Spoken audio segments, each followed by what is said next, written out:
we also have the Vice Mayor with us today, and so I too want to say thank you and good afternoon. As all of you know, we had begun our holiday weekend. Oh, we have Councilmember Clendon, and I'm sorry, my favorite council member. Began our holiday weekend with a significant earthquake that had literally shaken many of us out of bed that Saturday morning. 5.6 earthquake with the epicenter somewhere near Pawnee, Oklahoma. Its effects were felt throughout the region, and I'd like to review some of the damage to some of the city facilities sustained during this past earthquake. But before I do, I want to start out by commending city staff. I know this sounds like tired old rhetoric, but public safety truly doesn't take a holiday. And while we were enjoying the beginnings of our holiday, our staff was out there looking at and assessing properties to make sure there wasn't a public safety issue, starting with bridges and roadways and buildings, certainly that could have impact on public safety. And so they were very busy after that 5.6 earthquake. The inspections included surveying, as I said, roads and bridges, city facilities, and at this point we can say there's no major damage that's been identified to date. No major damage that's been identified to date that has impacted city operations. The city has earthquake insurance, so taxpayers are financially protected. The city has had earthquake insurance for several years. Our deductible is about $250,000 and is based on each occurrence, each event. Minor building damage did occur at multiple city-owned properties, and Alan King, our Director of Public Works, is here to help discuss some of that and provide more information along with the department's timely response. So at this point in time, we'll turn it over to Mr. King and let him explain what they've done to date.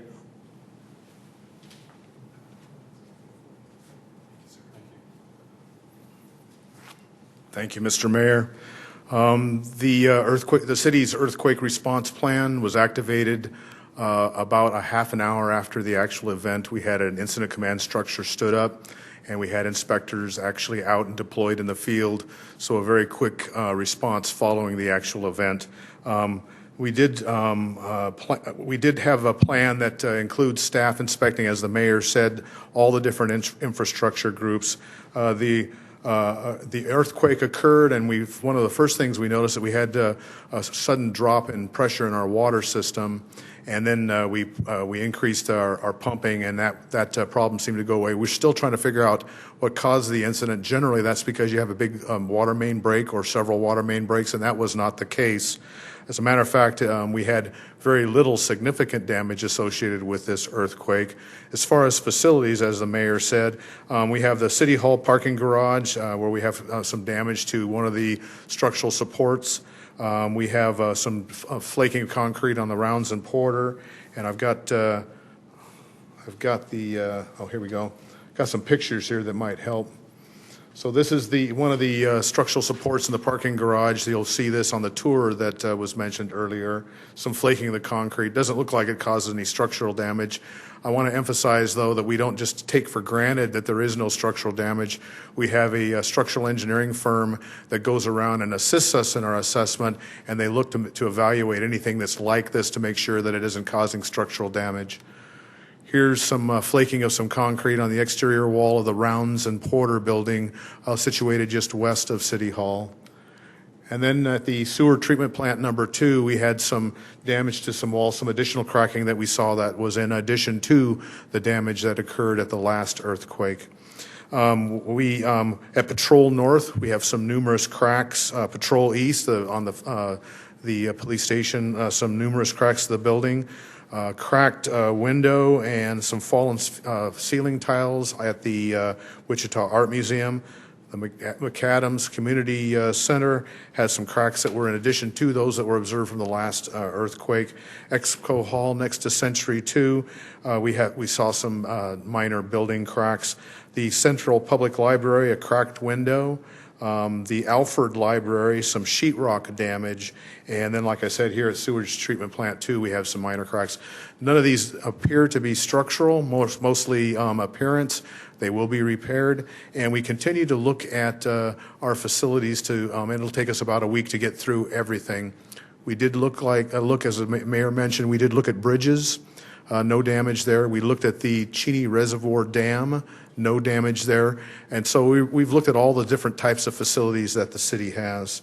So we're going to continue our infrastructure inspections through the week, and we have no damage numbers yet. We'll have to spend a little time pulling together those cost estimates, but our early indications is that they're minor and probably won't be exceeding our $250,000 deductible, but we'll wait and see until we get all the information in.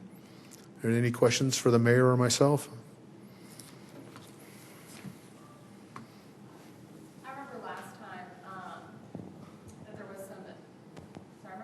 That there was some damage on the top floor here at City Hall, and that was also pretty minor. Can you talk about, I guess, how this compares to that damage, how much more significant this is? I don't think we have a full assessment yet that would be able to do that side-by-side comparison. It appears there was some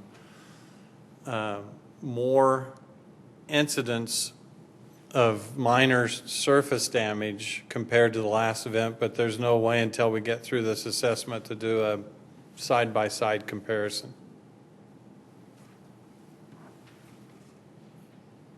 Have you been able to separate between what you recognized January 6th and then last Saturday's? I mean, you can tell the difference between those. The two events? The two events. Well, Alan can address that, but I think so. I mean, how do you? Yes, Mr. Mayor, we did a complete inventory of the damages that we observed from the last quake. So we used that inventory and looking at and seeing new damages so we could kind of do the side-by-side that you're describing. And I'm guessing the inventory comes complete with pictures and detail. Yes, sir. And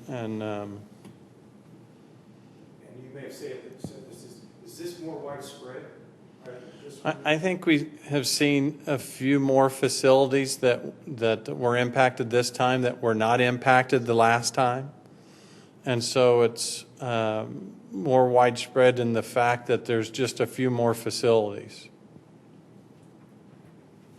I don't remember the North Precinct maybe having any kind of damage, and it had some minor damage up there this time. And so we're getting through some of that. So there were buildings that were impacted this time that were not impacted in the previous occurrences of the strong quakes that were felt.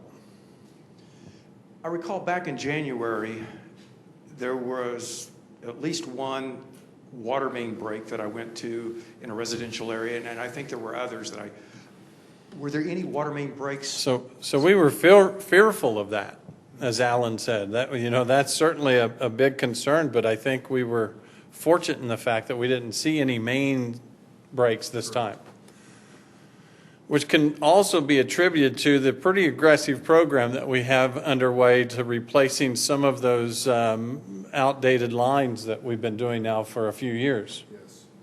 Are you still looking for more potential water main breaks that you may not have been able to spot as of this time? Go ahead.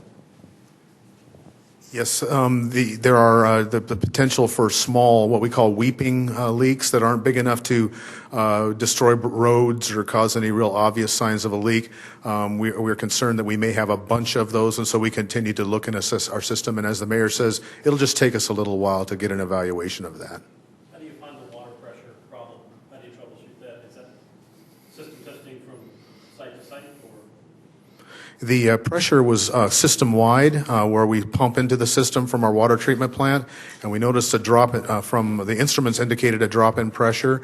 We're not really sure why that's the case. Normally, it's a very large water main break. That wasn't the case. So we're looking at things like water sloshing up in the water towers and throwing a reading off on an altitude valve or something like that. So we're still trying to figure that out.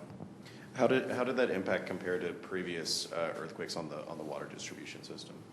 Well, as somebody mentioned, we had some pretty good-sized water breaks at the last one, and really that was the lion's share of the damages, the costs that we incurred at the last earthquake. Without those big water main breaks and the large costs associated with repairing them, this might end up being a relatively lower cost event. And one of the things I recall you mentioning, maybe both of you, the last time, was that earthquake might have been the straw that broke some water main. That's probably a fair assessment. I mean, as we looked at some of our aging lines around, it didn't take much for some of that to push some of that over. You know, it's life expectancy, and so we have seen some of that. But as I said, we're on a pretty aggressive program right now to replace some of those aging lines, both water and sewer, and that's helpful. And so that gives us obviously a little more comfort in dealing with some of these occurrences of this nature.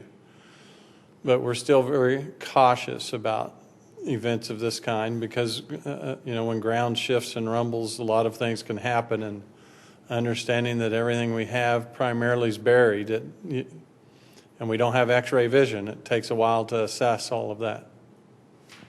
Now, if Vice Mayor would use her superpowers and get out there and start inspecting. Insurance question, what was the damage total last time? Oh, I want to say total last time was under 250. It was just, it was short of the deductible. Will this event have to start a new deductible? Oh, absolutely.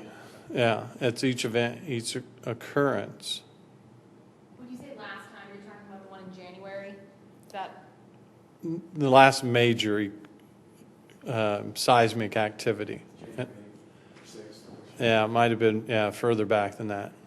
you talked about how crews went out to assess roads, bridges, the Cheney Reservoir Dam right away. Those types of infrastructure, are they built to handle these types of events?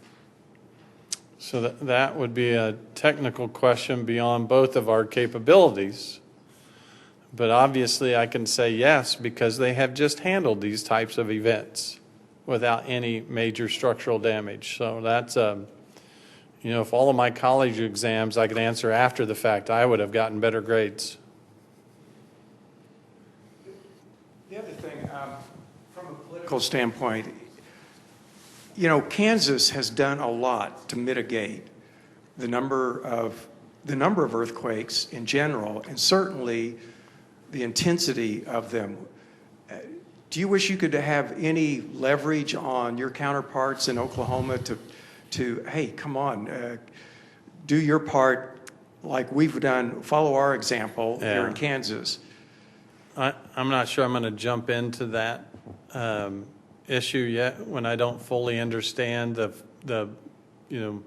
some will say the cause isn't the drilling, certainly not the fracking, but it's some could argue the disposal of some of that. And the reality, as I've heard from some, you have some of that waste disposed whether you were doing fracking or not. And so it's not a matter of that activity. And so I don't know that I want to get in the middle of that. I did hear that they've suspended some of those operations in Oklahoma. I read that article on Kansas.com and the Wichita Eagle over this past weekend where they're suspending some of those activities they feel are contributing factor to this issue. I've also been told by experts, and again, I'm not a geologist, although I have a son that is a geologist with a master's in earth science, so that I don't know that gives me any credibility, but I've heard from some experts that have said that our rock formation in this area helps to dissipate the seismic activity as it comes this way. And so who knows what kind of factor that plays. We have a different rock formation than they do in Oklahoma even. So how that plays here and how we should intervene there, I think, is something that we haven't placed on the table yet. So thank you all, great questions. We appreciate you coming out today, and I think it's important that the public understands because we've gotten a number of emails and activity on social media with people concerned about, hey, what is going on? And so it's important for us to hold this press conference.